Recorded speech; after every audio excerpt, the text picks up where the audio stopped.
am using the Twisted Up Marley hair, and I just twist in with her hair, and I'm doing like a rope twist as I twist. So rope twist and twist at the same time. And I'm just doing that. And then I'm adding in human hair curly pieces, and I'm twisting that in as well. The products help with mixing it and blending it all in, and I'm just taking my time and I'm just twisting. I do clip off the human hair so it is out the way, and then I just continue rope twisting all the way down. You want to make sure you're going in nice and firm when you're starting the twist, because you don't want it to be loose at the base. And it took me a couple times. Granted, this was my first time doing this with extensions, but it worked out and it turned out great. And I'm telling you right now, you have to twist and bring it together and rope twist it in. And you want to do that throughout the entire twist. You want to twist all the way to the end. I am not going to dip this hair. I did not dip this hair. I didn't find a reason to. I see a lot of people do the barrels and they dip it in hot water, and I'm not dipping my clients' hair in hot water. But here I am again showing you how I rope it in. I twist one way and I kind of go and I just twist at the base and I just rope twist. I'm twisting with my finger and just twisting it all together. And it will take you a couple tries, but I'm twisting clockwise. So keep in mind of that. I'm twisting clockwise, but you'll feel once you like twist it the natural way that it just flows in. And that's how I do the twist.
Now that all the twists are done, we are now trying to figure out her length. And this is the length that she chose. And it's a little bit past her chin, just a little bit. And you see, before I do the barrel, I match it with the one previously, and then I bring it up, and then I just begin to wrap at the end, and then I wrap downward. And then once I get all the way to the end, I start to wrap back upward. And that is pretty much how you do a barrel twist. After doing these so much on her hair, I've noticed like when you pull down and then rubber band it to really secure it in place, it locks it in. And I'm just sitting making sure both sides are even, and I'm just wrapping it around to secure it with a rubber band. Some people like to dip it. Again, my client's hair is long and I don't want to damage or strip her hair, so I'm not dipping her hair when I wrap it. A lot of people dip it to secure it. If your client hair is way shorter, then go right ahead. But for her, I am not doing that because it'll strip and mess up her hair. but a lot of people dip it to seal it more in place, and they do it just in general. But this hair, it probably wouldn't even came out because this Marley hair is so textured. Like, it's kind of nappy yacky. But either way, I wanted to make sure it was secured and that none of these barrels came out. So if you have to secure it with 1 or 2 rubber bands, I would recommend doing that. Some I did with 1, but for the ones that seem more like voluminous, like bigger, I just did 2. And I'm just pretty much matching on each side to make sure. And I kind of pull down, and I just, like I said, I wrap downward after I go up probably an inch, and then I wrap back upward. That is pretty much how you create barrel twists. I also want to say, when doing any bob, whether it is cutting, doing barrel twist, anything where you're trying to make the bob align, like you see I just had her sit up, you want to make sure your client is sitting straight up and that they are looking face forward to make sure that this bob turns out evenly. Because a lot of times is if they're leaning a certain way or not looking a certain way, it causes the bob to not be equal all around, and you don't want that. It's not going to make you look cute. So you want to make sure your client or your model, whoever it is looking straight forward and sitting straight up.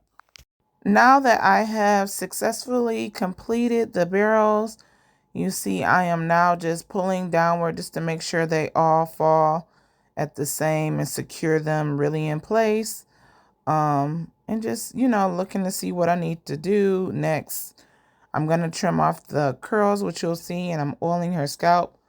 And that's pretty much doing the little finishing touches that I do on all my videos. But that's pretty much what I do. I just oil her scalp completely, like I told you guys earlier. And you want to make sure you do a nice amount, because just like with the locks, the Marley hair just tends to dry your hair out a lot quicker. So you want to make sure that you are moisturizing your scalp for sure and all those good things.